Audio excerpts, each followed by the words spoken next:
RPD news की team पहुंची ग्राम पंचायत सरसड़ी पंचायत समिति केकड़ी जिला अजमेर। नवनिर्वाचित सरपंच श्रीमती सोनू देवी वे प्रतिनिधि ने आरपीडी न्यूज के माध्यम से बताया कि सरकार की प्रत्येक जन कल्याणकारी योजनाओं का पंचायत वासियों को लाभ दिलवाना ही प्राथमिकता रहेगी। तो आइए सुनते हैं सुनील खिच्ची के साथ खास मुलाकात में सरपंच व प्रतिनिधि के पंचायत में विकास कार्य के प्रति विचारों को।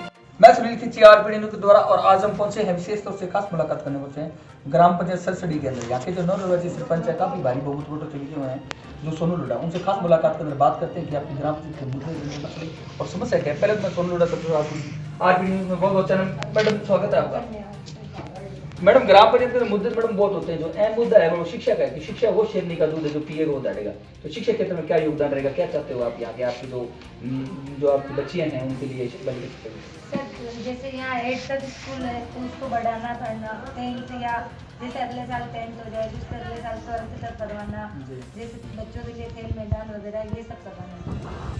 मैडम बात करते हैं दूसरा सर नशे की मैडम, क्योंकि देखा जाता है आजकल अपने देश के अंदर क्या है कि छोटे छोटे बच्चे हैं वो नशे की ओर बढ़ रहे हैं और पतन की ओर जा रहे हैं। तो नशे को खत्म करने के लिए आपकी ग्राम पंचायत का क्या आपने समाधान करके इसलिए, और आप सरपंच मान सम्मान पक्ष दिया जनता ने आपको क्या करना चाहते हैं?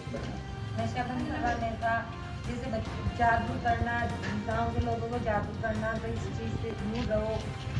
ये सब हमारे साथ है ज्ञान चंद जी लोटा, उनसे बात करते हैं, उनके सरपंच प्रतिनिधि और उनसे बात करते हैं। सर बहुत बहुत धन्यवाद आपका। सर ग्राम पंचायत के अंदर जो सर भ्रष्टाचार की प्रवृत्ति बढ़ रही है सर, क्योंकि आपके पंचायती राज के अंदर देखा जाता है, मैंने काफी देखा है इसके अंदर बहुत ज्यादा भ्रष्टाचार होता है सर, कागजों में काम हो रहे हैं समझे। इसके लिए क्या चाहते हो, क्या इसके लिए सर? ये आज से पहले तो जो भी हुआ उनको पता नहीं है, लेकिन ये है कि भ्रष्टाचार हमारे कार्यकाल के अंदर तो बहुत न के बराबर होगा, है ना। और पूरा से पूरा जैसे आज तरीका की मजदूरी हुई या और भी कोई जैसे भवन का निर्माण हो या सड़क का निर्माण हो तो उसको अच्छी गुणवत्ता से करवाना, इसका मतलब भ्रष्टाचार खत्म है। तो आज अब जैसे रोड भी बना है तो अच्छी गुणवत्ता से बनेगा तो वो आज 5 साल चलेगा, उसकी जगह 15 साल तक वो टूटेगा नहीं। तो उसके अंदर वो भ्रष्टाचार अपने आप ही ये जो कड़ी है ना सरपंच की, सेक्रेटरी की, बीडीओ की, आईएन की, एक्शन की, इनके अंदर जैसे थोड़ा थोड़ा भी सुधार होगा ना तो वैसे माननीय प्रधानमंत्री मोदी जी ने ये चला ही रखा है कि भाई भ्रष्टाचार नहीं होना चाहिए, और उनका असर भी हुआ है हिंदुस्तान के अंदर, वर्ल्ड के अंदर भी उनकी ऐसा उन्होंने वो जादू छोड़ रखा है कि कोई उनकी कोई बात मानते हैं। जैसे अपन भी जैसे उनके नक्शे कदम पे चल रहे हैं ना तो अपन लोगों को ये समझाएंगे भाई अपना पेट छोटा करके और जनता का भला करो, तो इससे भ्रष्टाचार वैसे खत्म हो जाएगा।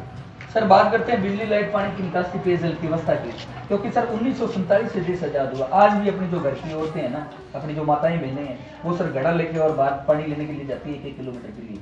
सर बहुत ये भारी बहुत है, तो इसको खत्म करने के लिए क्या चाहते हो? और पहले के जो राजनीतिज्ञ है, पहले के जो आपके यहाँ जो सरपंच पंचायत राज विभाग के लोग हैं, उन्होंने क्या इसके लिए कदम उठाए, आप क्या उठाओगे इसके बारे में? सर पहले अभी हमारे गांव के अंदर जैसे 2 या 3 टंकियां बनी हुई है, और पहले प्लास्टिक लाइन थी। प्लास्टिक लाइन के अंदर क्या है कि जैसे जगह जगह लीकेज हो जाती है, हर एक आदमी कोई भी अवैध कनेक्शन ले लेता है तो उसको फोड़ के प्लास्टिक लाइन फूट जाती है जल्दी से।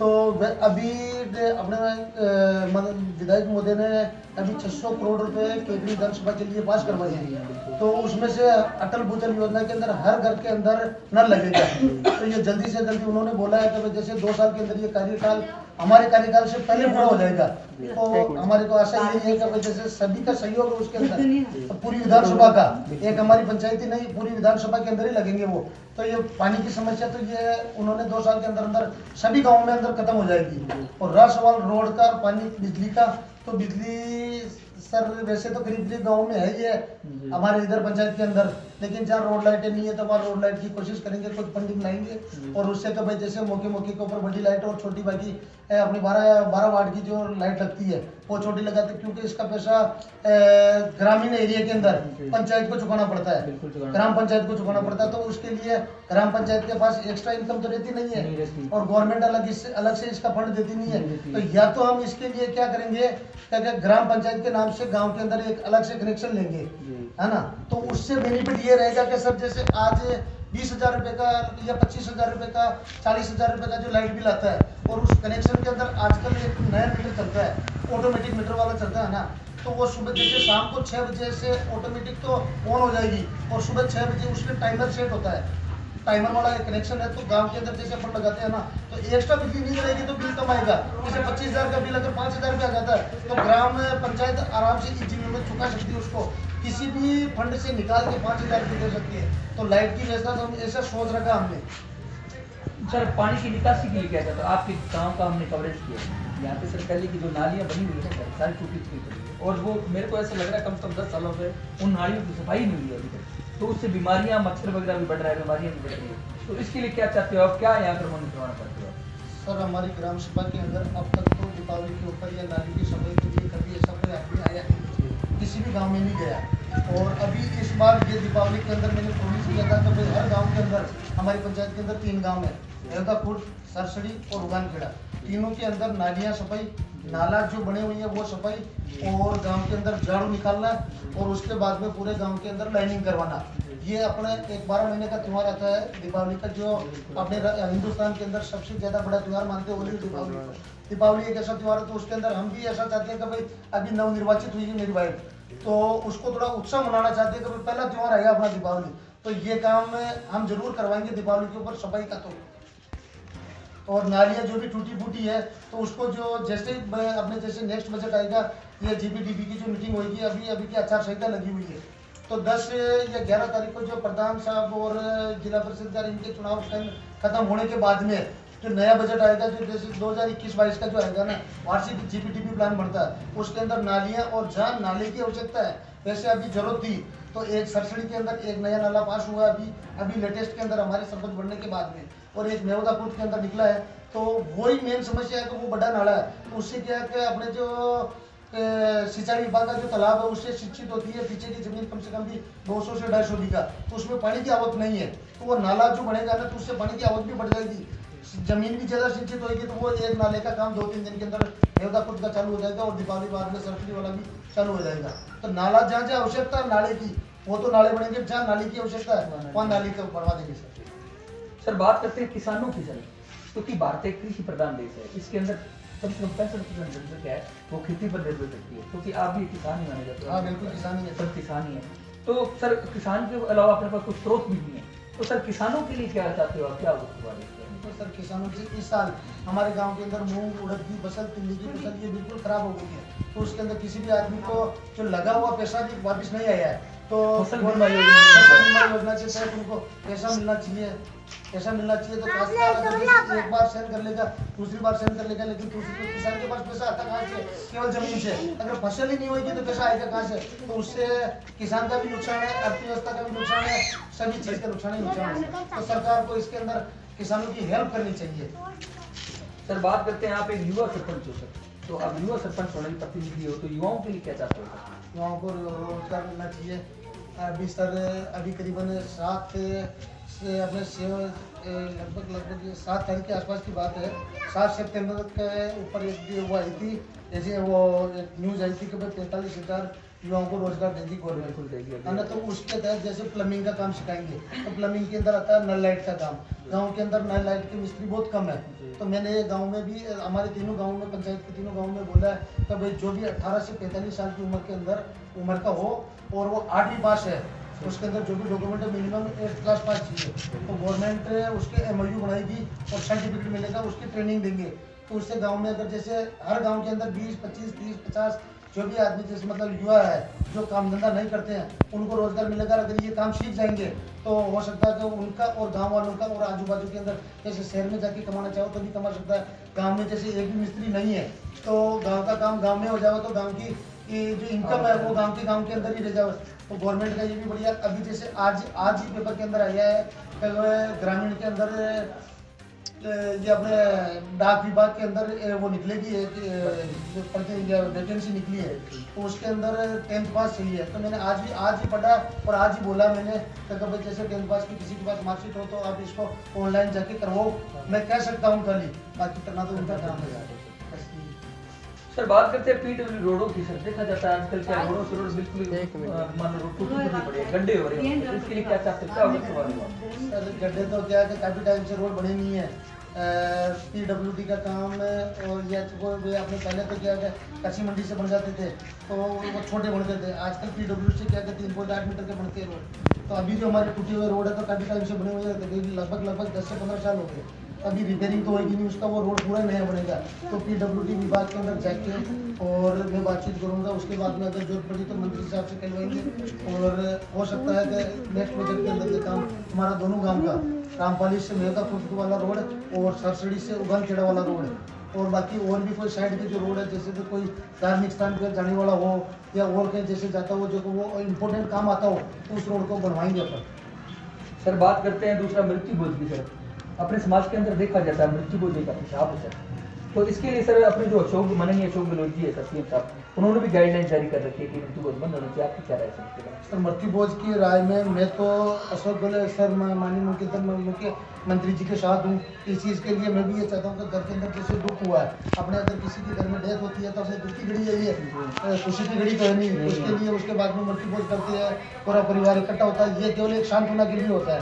तो मृत्यु बोझ का जो उन्होंने कार्यक्रम चला रखा है उसके लिए हम काम में जागरूक कर रहे हैं। तब मृत्यु बोझ कम से कम जो नॉर्मल जो फॉर्मेलिटी होती है अपनी धार्मिक रीति रिवाज से, जो जैसे किसी का अपना जो रीति रिवाज होता है ना, उसको पूरा करो और परिवार वाले आपस में बैठ के कर लो, वो उसको मृत्यु बोझ नहीं कर सकते हैं। वो घरेलू कार्यक्रम हो गया। तो मृत्यु बोझ के लिए हम जागरूक कर रहे हैं, वो कम भी हो गया। हमारे 2-3 हुआ तो उन्होंने मृत्यु बोझ नहीं कराया तो हमारे गाँव में पंचायत के अंदर नहीं कराया। तो अब आगे से भी हम और ज़्यादा जागरूक करेंगे। हमारे को उन्होंने गाइडलाइन दी है, हम आगे बढ़ जाएंगे। तो मृत्यु बोझ के अंदर मैं भी ये चाहता हूँ कि ये कुप्रथा है। सर बात करते हैं आज तक सर 1947 से देश आजाद हुआ, आज तक आपके ग्राम पंचायत में आपके गांव में ऐसे कौन से काम हैं, क्योंकि अब आप सरपंच में आप तो करोगे सर विकास, लेकिन ऐसे कौन से कार्य हैं जो सरपंचों ने किसी ने आज तक उन चीजों पे ध्यान नहीं दिया है?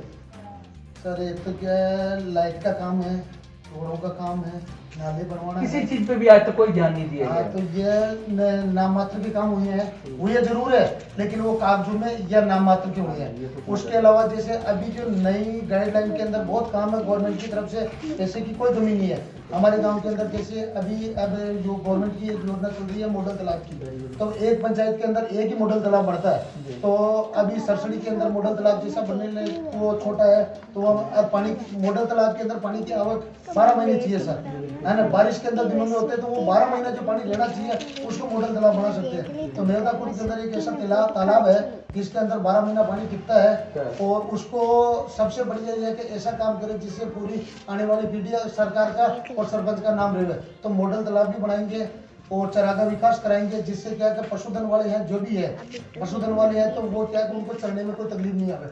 उनके अंदर ये जो बम्बू होते हैं उनको हटा के और 6000 पौधे लगाएंगे, 4 दीवारी की, मतलब वो बाढ़ आबंदी करवाएंगे। तो विकास के काम बहुत है सर, 5 साल के अंदर जितने भी आएंगे गाइडलाइन के अंदर वो हम ज्यादा से ज्यादा करवाएंगे।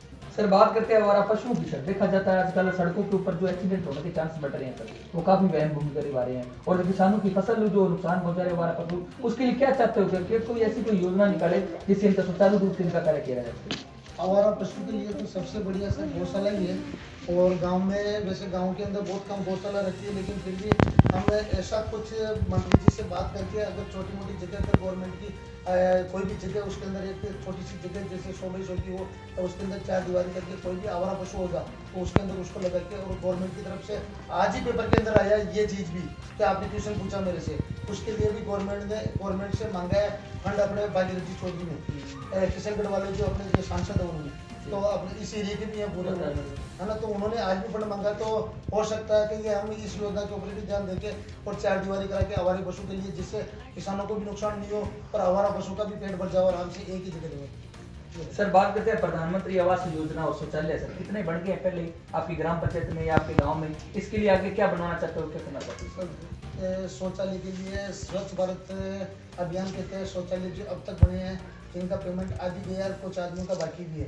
प्रधानमंत्री आवास योजना के भी बहुत कुछ मकान बने हैं और पेमेंट आ भी गया, नहीं भी आया है, बन भी रहे हैं। और भविष्य में जैसे हर 2 साल के अंदर ये योजना एक बार फॉर्म भरा जाता है, तो हम एक ऐसी लिस्ट बना रहे हैं जिसके अंदर जो गरीब परिवार है जिसको अभी तक लाभ नहीं मिला है ना, तो उसको मकान बनवाएंगे। छपरा की कोई योजना है तो उसको छपरा का भी लाभ दिलाएंगे। और आगे जितने मतलब जो भी मकान बनेंगे अब, तो एक लिस्ट के तहत अगर जैसे तीनों गाँव के अंदर जो भी गरीब परिवार है उसको जो अब तक लाभ मिल गया उनको छोड़ के जो गरीब परिवार है उनको लाभ दिलाएंगे। सर बात करते हैं कोरोना की। सर कोरोना महामारी की, सर कोविड-19 की, सर पूरा वर्ल्ड है, काफी भयंकर बीमारी है सर, भारत के अंदर भी काफी जबरदस्त दे दी इसने। आपकी ग्राम पंचायत का स्तर कैसा है, इसके लिए क्या चाहते हो आप? प्रशासन का क्या सोशल डिस्टेंसिंग के नियम की पालना करा रहे हो? पूरा देश आज आपको देख रहा है, आपकी ग्राम पंचायत के आपका अजमेर पूरा जिला दे रहा है, केकड़ी ग्राम पंचायत समिति देख रहे हैं आपको, तो इसके लिए सोशल डिस्टेंसिंग के नियम के बारे में पालना करवाइए। और अगर ये भयंकर बीमारी रूप लेती है तो इसके समाधान के लिए क्या करते हो, क्या प्रश्न होगा? समाधान के लिए सर कोरोना वायरस एक ऐसी है कि ये वर्ल्ड की बीमारी है, पूरी वर्ल्ड के अंदर, हिंदुस्तान में नहीं है, पूरे वर्ल्ड में। तो इसके लिए जो सरकार की गाइडलाइन है, जो सोशल डिस्टेंसिंग रखना, मास्क लगाना, या इसके अंदर एक ही सरकार ने नारा निकाला है, सुरक्षा ही सावधानी है। तो जितनी सुरक्षा रखेंगे अपन, वैसे हमारी पंचायत के अंदर एक भी कोरोना वायरस नहीं है, एक भी आदमी के अंदर कोरोना वायरस नहीं है। और वैसे गाँव के किसानों को सेफ्टी रखते ही है खुद भी, और गांव के किसान मजदूर भाई या गांव के जो भी ग्रामवासी है तो सब सावधानी रखते हैं। गाइडलाइन के हिसाब से मास्क लगाना हुआ है गाँव में, अगर जैसे कोई बैठता है तो भी दूरी पे बैठते हैं, तो वो सरकार की लाइन से हम भी समझाते हैं, कहीं जाते हैं तो अब जैसे इसके लिए हम एक रैली भी निकालेंगे, उसको मास्क भी वितरित करेंगे जिसके पास मास्क नहीं है। और वैसे सियापी वगैरह गाँव के अंदर सब चलता है, तो कोरोना वायरस के लिए ही है कि सावधानी सुरक्षा है। तो ये जो अपनी गाइडलाइन है उसके तहत अगर करते हैं तो भगवान किसी के ऊपर नहीं आएगी ये बीमारी। सरपंच हमारे साथ हैं सोनू लोढ़ा, और उनके जो सरपंच प्रतिनिधि पति वो हमारे साथ, उनका बोलना है जो कोरोना महामारी है इसका कोई इलाज या वैक्सीन अभी तक नहीं तैयार हुई है, नहीं बनी है, लेकिन घबराने की जरूरत नहीं, इससे बचा भी जा सकता है अगर सोशल डिस्टेंस के नियम की गाइडलाइन जारी की जाए। तो जैसे घर से बाहर जाए तो मास्क लगा के रखें, 2 गज की दूरी बनाए रखें, सैनिटाइजर जो मुझे हाथ धोते रहे, और भीड़ भड़क के जाने से बचें, और सार्वजनिक जगह में थूके नहीं। तो मैं सुनील किसी आरपीडी सब सैनिटाइजर के लिए